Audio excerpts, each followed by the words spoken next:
Rave party में snacks bite के लिए सांपों की तस्करी करने वाले गैंग को नोएडा की थाना सेक्टर 49 पुलिस ने गिरफ्तार किया है। ये गिरफ्तारी करते हुए वन विभाग की टीम और ड्रग्स डिपार्टमेंट की टीम भी साथ में रही। पीपल फॉर एनिमल नाम का एनजीओ द्वारा शिकायत की गई थी कि एक गैंग है जो दिल्ली एनसीआर के अंदर पार्टियों के अंदर खास तौर से रेव पार्टियों में कोबरा जैसी नस्ल के सांप और जहर को उपलब्ध कराता है। उसी को लेकर पिछले कई दिनों से पीएफए लगातार इन लोगों के संपर्क में थे और जो व्यक्ति इन सांप सप्लायरों के बीच का कॉन्ट्रैक्टर था उस कॉन्ट्रैक्टर से बात की गई और नोएडा के सेक्टर 51 में होशियारपुर गांव में इन लोगों को बुलाया गया। जिस वक्त इनको बुलाया गया उस वक्त इनके पास 9 सांप थे, जिसमें से 5 कोबरा की नस्ल के। कई सांप ऐसे हैं जो प्रतिबंधित हैं और उनकी अंतर्राष्ट्रीय बाजार में करोड़ों रुपए में कीमत है। इन तमाम लोगों की गिरफ्तारी के बाद पूछताछ में चौंकाने वाला खुलासा हुआ है। पूछताछ में सामने आया है कि एल्विस यादव जो मशहूर यूट्यूबर है, बिग बॉस का विनर है, उसकी पार्टियों में ये लोग स्नैक्स का जो जहर है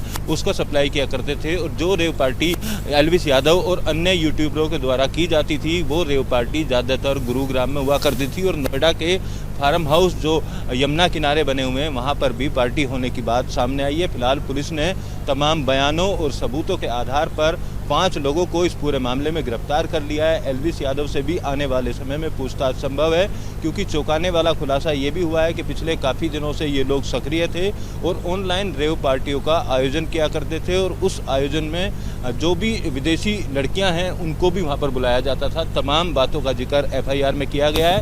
इसमें एक स्टिंग ऑपरेशन भी सामने आया है जो पीपल फॉर एनिमल नाम के एनजीओ द्वारा बताया गया है कि उनके द्वारा एक स्टिंग ऑपरेशन किया गया। उस स्टिंग ऑपरेशन में एल्विस यादव का नाम इन सांप के सप्लायरों द्वारा साफ तौर पर लिया गया था कि एल्विस यादव द्वारा जो पार्टी आयोजित की जाती हैं उसमें ये लोग सांप को सप्लाई किया करते थे। इनके पास से जहां 9 सांप बरामद हुए हैं वहीं एक जहर की बोतल भी बरामद हुई है जिसमें जहर है। पुलिस अधिकारियों का कहना है कि जहर की बोतल मिलना कहीं ना कहीं इस संदेह को क्लियर करता है कि ये लोग यहाँ पर रेव पार्टियों के अंदर सप्लाई किया करते थे और इन सांपों की सप्लाई करने को लेकर तमाम तरीके के चौंकाने वाले खुलासे आने वाले समय में भी हो सकते हैं, क्योंकि पुलिस अधिकारियों का साफ तौर पर कहना है कि अभी शुरुआती जांच में ये 5 लोग गिरफ्तार किए गए, लेकिन आने वाले समय में कई और लोगों की भी गिरफ्तारी की जा सकती है, क्योंकि गुरुग्राम से लेकर दिल्ली एनसीआर और नोएडा, ग्रेटर नोएडा के ऐसे इलाके जहाँ फार्म हाउस है रेव पार्टी आयोजन की जाती थी उन तमाम जगहों पर इन लोगों के द्वारा जो सांप हैं वो सप्लाई किए जाते थे, जहर सप्लाई किया जाता था। अब ये कितना बड़ा नेटवर्क है, इस नेटवर्क को लेकर लगातार पुलिस के अधिकारी थाने में मौजूद हैं। पकड़े गए आरोपियों से पूछताछ की जा रही है।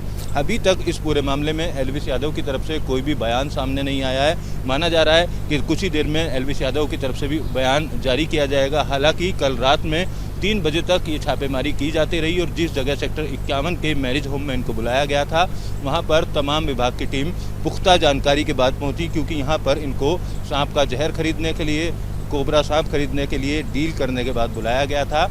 अब सवाल कई तरीके के खड़े हो रहे हैं, क्योंकि दिल्ली एनसीआर में रेव पार्टी होने का पहले भी कई बार खुलासा हो चुका है। खुद नोएडा की बात की जाए तो नोएडा में यमुना किनारे जो फार्म हाउस बने हैं वहाँ भी पिछले दिनों एक छापेमारी की गई थी और उस छापेमारी में 20 से 22 युवक और युवतियों को गिरफ्तार किया गया था। ये तमाम जो रेव पार्टी की जाती हैं इसमें ऑनलाइन लोगों को बुलाया जाता है। एफआईआर में इस बात का भी जिक्र किया गया है कि तमाम जो भी रेव पार्टी इनके द्वारा आयोजित की जाती थी उसमें ऑनलाइन लोगों को टिकट बेचे जाते थे और जो पार्टी में आने वाले लोग थे वो एक दूसरे को नहीं जानते थे।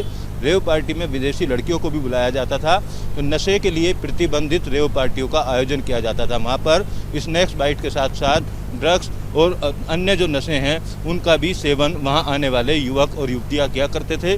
फिलहाल पुलिस की इस गिरफ्तारी के बाद माना जा रहा है कि इस नेटवर्क से जुड़े अन्य लोगों की भी जल्द ही गिरफ्तारी हो सकती है, क्योंकि रेव पार्टी को लेकर या एल्विस यादव का नाम जब इसमें सामने आया है तो पुलिस अधिकारी खुद सक्रिय हुए और तमाम जिले के सीनियर अधिकारी अभी भी कल रात से लेकर अभी तक पकड़े हुए आरोपियों से पूछताछ कर रहे हैं। उनकी कॉल डिटेल भी जांच की जा रही है कि एल्विस यादव से इन लोगों की कितनी बार बातचीत हुई, कहाँ इन लोगों की मुलाकात हुआ करती थी और जो सांप या उसका जहर ये लोग वहाँ पर सप्लाई किया करते थे वो किन किन इलाकों में दिए जाते थे और एल्विस यादव के साथ और कौन कौन ऐसे यूट्यूबर हैं जिन यूट्यूबर्स की रेव पार्टियों में ये लोग स्नैक्स की सप्लाई किया करते थे। वीडियो जर्नलिस्ट जैनेंद्र के साथ अमित चौधरी, न्यूज़ नेशन, नोएडा।